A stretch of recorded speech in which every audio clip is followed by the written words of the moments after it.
కడాయిలో ఆయిల్ వేసుకోవాలి. ఇందులో వచ్చేసి ఆనియన్స్, పచ్చిమిర్చి ఒక 3 ఆనియన్స్ మీడియం సైజ్ తీసుకున్నాను.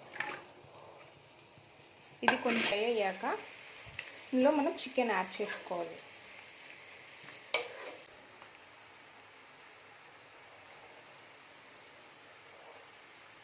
ఇట్లా మంచిగా 1 or 2 టైమ్స్ మంచిగా వాష్ చేసుకున్న చికెన్ అని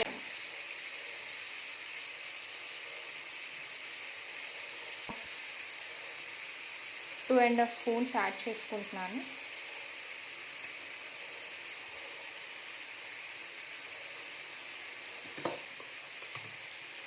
ఇందులో 2 స్పూన్స్ ఆఫ్ మసాలా పేస్ట్ వేసుకుంటున్నాను. ఇందులో వచ్చేసి గసగసాలు, కొబ్బరి, ఇంకా అల్లం వెల్లుల్లి, ఇంకా బిర్యానీ మసాలా స్పైసెస్ ఉంటాయి కదా, అవన్నీ యాడ్ చేసుకున్నాను.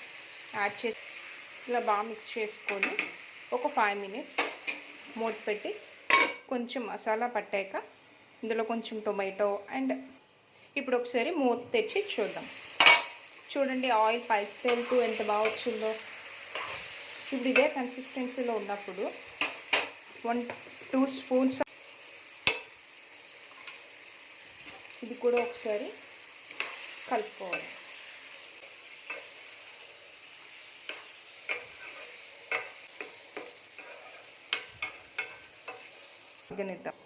ఇప్పుడు ఒకసారి మూత తెచ్చి చూద్దాం.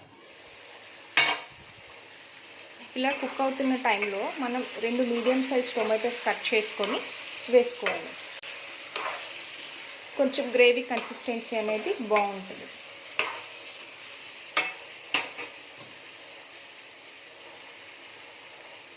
సరి కలుపుకోవాలి. టొమాటో కూడా చూడండి ఎంత బాగా మగ్గిపోయిందో. ఇదే టైంలో మనం ఒక చిన్న టీ గ్లాస్ ఆఫ్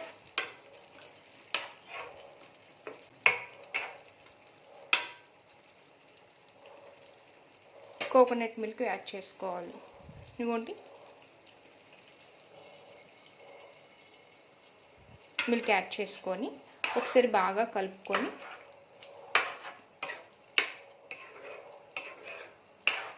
ఒక 2 మినిట్స్ కుక్ అయిపోతే చికెన్ కర్రీ రెడీ అయిపోయినట్లే. ఇప్పుడు మూత తెచ్చి ఒకసారి చూద్దాం. చూడండి కర్రీ ఎంత. చికెన్ మసాలా యాడ్ చేసుకోవాలి.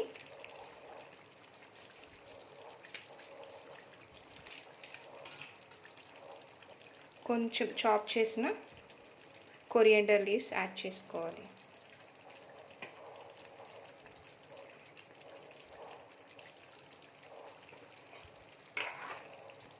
అంతేనండి, ఎంతో ఈజీగా టేస్టీగా చేసుకుని chicken curry ready.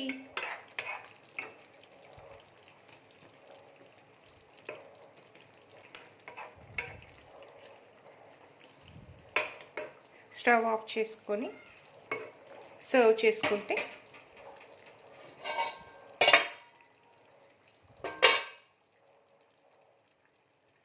Ready. Tasty and easy chicken.